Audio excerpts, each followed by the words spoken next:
अस्सलाम वालेकुम जी, मेरा नाम आमिर बिलाल है। नाजरीन, मैंने पहले आपको बताया था कि एक मुल्क जो है जिसकी पहले बहुत ज़्यादा अहमियत होती थी लेकिन उसकी अहमियत थोड़ी सी पीछे चली गई थी, वो इस पूरे रीजन में मशरिक़ वुस्ता का फ्लैश पॉइंट बनने जा रहा है। और मैंने जिक्र किया था इराक़ का कि आने वाले दिनों में तमाम जंगों का मरकज़, तमाम जो की स्टेक होल्डर हैं इस पूरे रीजन में, उनकी जो एक्टिविटीज़ का जो मरकज़ होगा वो इराक़ बनने जा रहा है। और इसका बड़ा इंडिकेटर ये है कि अमेरिका की जानिब से और यूएन की जानिब से, अक़वाम मुत्तहिदा की जानिब से मज़ीद फ़ौजी इराक़ में भेजने का फ़ैसला कर लिया गया है। इसके पीछे मुतहर्रिकात क्या हैं, इसके पीछे ये दोबारा से फ़ौजी भेजने की रीज़न क्या है, उसके ऊपर आज की वीडियो में जिक्र करेंगे। और अमेरिका की जानिब से जो कवर रखा गया, अक़वाम मुत्तहिदा की जानिब से जो एक कवर रखा गया, वो कवर क्या है उसके ऊपर भी आज की वीडियो में हम बात करेंगे। और आखिर में हम बात करेंगे कि अगर मशरिक़ वुस्ता के अंदर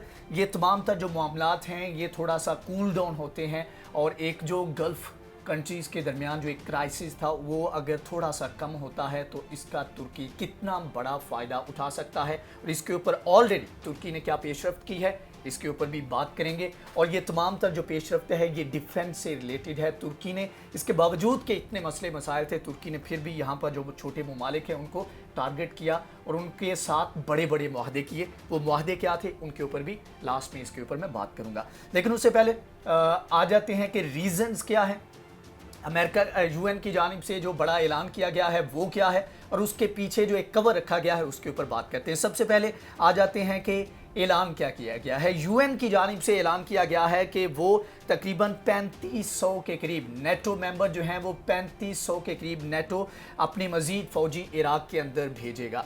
और इसके ऊपर कवर ये रखा गया है, कहा यह गया है कि जी दाइश जो है वो फिर से एक्टिव हो गई है, दाइश ने फिर से हमले करना शुरू कर दिए हैं।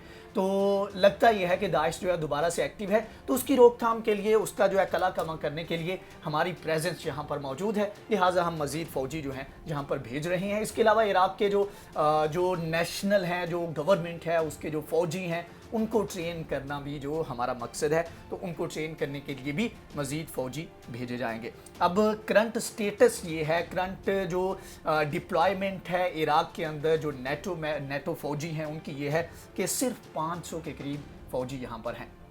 अब इससे थोड़ा सा बैकग्राउंड में चले जाएं, 2003 और उसके बाद 2011 में, 2003 में हमला किया गया, 2011 में जब विड्रॉ किया गया तो उसके बाद ये था कि एक आहिस्ता आहिस्ता बतदरीज ये इनखला किया गया। लेकिन एक मरतबा फिर 2014 में जब आप आते हैं तो दोबारा से इतनी ही तादाद में फिर से जो है नेटो फ़ौजी जो हैं यहाँ पर डिप्लॉय कर दिए गए। और उस वक्त भी यही कहा गया जी यहाँ पर जो है दहशतगर्दी की एक्टिविटीज़ बहुत ज़्यादा हैं, तो हम प्रोटेक्शन के लिए यहाँ पर मौजूद हैं। और उसके बाद तकरीबन 4-5 साल या उससे ज़्यादा जो है यहाँ पर बैठे रहे। तो भाई मसला ये है कि जब आप खुद एडमिट कर चुके हैं कि आपने इराक़ के अंदर गलतियां की हैं, सद्दाम हुसैन के ख़िलाफ़ जब आप एक बहाना बना कर आए कि उसने मैस डिस्ट्रक्शन का एक वेपन बना लिया है और उसको तलफ़ करने के लिए आप यहाँ पर आए हैं और आपने उसको फांसी दे दी, पूरा इराक़ जो है तबाह करके रख दिया। और उसके बाद 2014 में आपने ऐलान किया जो माजरत के साथ हमारी जो इंफॉर्मेशन थी, हमारी जो इंटेलिजेंस रिपोर्ट्स थी वो गलत थी, हमें कोई ऐसा सबूत नहीं मिला कि यहाँ पर कोई वेपन ऑफ मैस डिस्ट्रक्शन जो है उसको बिल्ड किया जा रहा था। तो ये चीज़ है, इतनी गलतियां करने के बावजूद दोबारा से फिर वही बयानिया और उसी बहाने के साथ यहाँ पर दोबारा से इराक़ के अंदर एंट्री हुआ चाहती है नेटो की और अमेरिका की। अब बात करते हैं कि असल रीज़न क्या है, इसके पीछे यहाँ पर दोबारा से फ़ौजी डिप्लॉय करने का मकसद क्या है। असल रीज़न ये है कि एक तरफ रशिया अगर आज से 5 से 6 साल पहले आप चले जाएं तो रशिया की जो एक्टिविटीज़ थी या रशिया का काम करने का अंदाज़ था वो बिल्कुल मुख्तलिफ था। रशिया दीगर टैक्टिक यूज़ करता था लेकिन डिप्लॉयमेंट जो है वो इन रीजन्स में, ख़ास तौर पर मशरिक़ वुस्ता में, उसकी बिल्कुल ना होने के बराबर थी।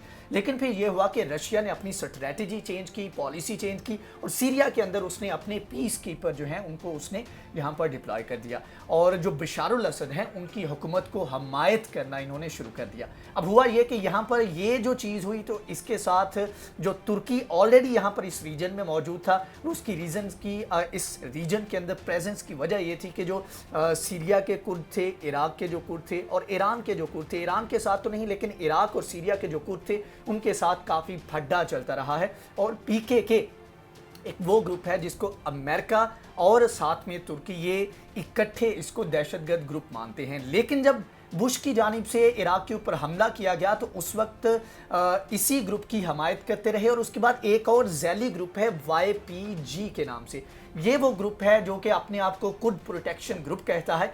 लेकिन हुआ ये कि इसको तुर्की जो है जैली तंजीम मानता है PKK की, लेकिन अमेरिका इसको फंडिंग भी करता है, ओपनली इसको सपोर्ट भी करता है और अमेरिका के साथ इनकी उम्मीदें भी बहुत ज़्यादा वाबस्ता रहीं। जब बुश ने और अमेरिका ने 2011 में इनखला किया तो इनको बहुत बड़ा धचका लगा था।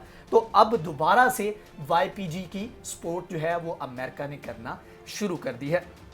तो हुआ ये कि यहाँ पर जब रशिया मौजूद था, रशिया की प्रेजेंस भी आ गई, तुर्की की भी आ गई और इंटरनेशनल मोटरवे है सीरिया के अंदर N5 के नाम से। अब ये वो मोटरवे है, इसके एक साइड पर तुर्किश फौजी जो हैं, पीस कीपर जो हैं वो पेट्रोल करते हैं, दूसरी तरफ रशिया करता है। और यहाँ पर जब अमेरिका ने इनखला किया इस तमाम तर रीजन से और तकरीबन ना होने के बराबर यहाँ पर सोल्जर रह गए, तो यहाँ पर एक खला जो है वो क्रिएट हुआ जिसको रशिया ने फिल किया और साथ में तुर्की ने किया और किसी हद तक ईरान ने भी इस खला को सीरिया के अंदर फिल किया और साथ में बड़े लेवल के ऊपर इराक के अंदर इस खला को पूरा करने की कोशिश की। अब सूरत हाल ये है कि यहाँ पर ये तमाम तर जो फोर्सेस हैं, अब चाइना की अगर बात करें तो चाइना की इकोनॉमिक एक्टिविटीज़ हैं, उसकी मिलिट्री प्रेजेंस इस रीजन में मौजूद नहीं।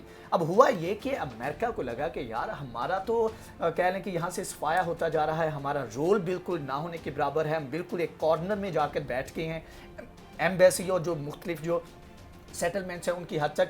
तो हुआ ये कि यहाँ पर उन्होंने मुख्तलिफ प्लान किए। डोनाल्ड ट्रंप के दौर की अगर बात करें तो डोनाल्ड ट्रंप ने एक मरतबा कहा था कि हमारे जो एम्बेसीज़ हैं इराक के अंदर और इसके अलावा शाम के अंदर, उनको ईरान की जानिब से हमला करने की, अटैक करने की कोशिश की जा रही है। रिसेंटली एक बड़ा अटैक हुआ और 11 के करीब जो है मिसाइल जो है वो फायर किए गए, जिसमें एक कॉन्ट्रैक्टर जो था अमेरिका का वो भी इसमें मारा गया। तो इसके अंदर भी इस चीज़ को भी जवाब बनाकर अब नेटो की जानिब से कहा गया है जी हम यहाँ पर आए हैं, दाइश की एक्टिविटीज़ यहाँ पर ज़्यादा हो चुकी है। हालांकि जो हमला किया गया था उसकी जो रिस्पॉन्सिबिलिटी थी वो दाइश ने कबूल नहीं की, वो एक और ग्रुप था जिसने रिस्पॉन्सिबिलिटी उसकी ली थी। तो इसके ऊपर उन्होंने कहा जी हमारी प्रेजेंस इस खित्ते में मौजूद है और तुर्की के साथ भी मामला काफ़ी मुश्किलात का शिकार हैं। लेकिन रिसेंटली जो 13 के करीब शहरी शहीद हुए तुर्की के, तो उनको लेकर अमेरिका यहाँ पर थोड़ा सा डिफेंसिव पोजीशन में नज़र आया और लग ये रहा है कि अगर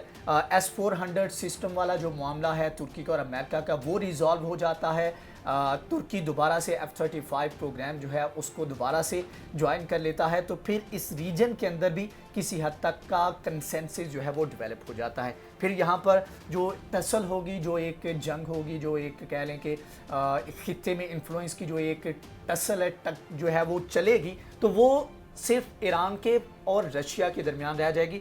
तुर्की को किसी हद तक वो थोड़ा सा पीछे धकेल देंगे और यही एक रीज़न है। इससे पहले मैंने वीडियो में बात की कि कौन कौन सी रीज़न्स हैं, तो उनमें एक रीज़न ये भी थी कि इस खित्ते में अपनी प्रेजेंस को बनाए रखने के लिए 3 दुश्मनों के साथ मुकाबला अमेरिका के लिए एटलीस्ट इस सिचुएशन में करना काफ़ी मुश्किल है। तो इस चीज़ के लिए वो कोशिश कर रहा है कि एटलीस्ट तुर्की जिसकी प्रेजेंस इस खित्ते में सबसे ज़्यादा है, तो तुर्की को वो अपना दुश्मन ना बनाए। तो यही वजह है, एक तरफ तो एक्टिविटीज़ की जा रही हैं, दूसरी तरफ तुर्की के साथ उस तरह का पंगा नहीं किया जा रहा जिस तरह का एक्सपेक्टेड था और आज से 1 माह पहले तक लग रहा था। तो ये सारी सूरत हाल है और इराक के अंदर डिप्लॉयमेंट जो है वो जल्द ही कर दी जाएगी। और इसमें ये ऐसे कह लें कि तकरीबन 500 पहले फ़ौजी थे, 3500 और हो गए, टोटल इनकी तादाद जो है वो 4000 के करीब है। तो बहरहाल ये एक काफ़ी बड़ी तादाद है इस खित्ते में अपना जो है वो असर और रसूख उसको बरकरार रखने, उसको मज़ीद बढ़ाने के लिए। आने वाले वक्त में यहाँ पर बहुत इसी रीजन में इराक के अंदर बहुत बड़ी बड़ी डेवलपमेंट्स होने जा रही हैं और मुसलमानों का ख़ास तौर पर जो ईरान है और ईरान का यहाँ पर जो रोल है वो बहुत अहम रोल होगा और उसके ऊपर भी आने वाले वक्त में डिटेल में किसी वक्त बात करेंगे कि यहाँ पर ईरान क्या करने जा रहा है, तुर्की का किस हद तक रोल है और किस रीजन तक, कितने हिस्से तक रोल है और रशिया के साथ साथ चाइना यहाँ पर क्या कर रहा है, इसके ऊपर डिटेल में बात करेंगे। अगर ये वीडियो आपको पसंद आई है तो इसको लाइक करें, शेयर करें, हमारे चैनल को सब्सक्राइब करें। नेक्स्ट वीडियो में हाजिर होंगे, तब तक के लिए अल्लाह हाफ़िज़।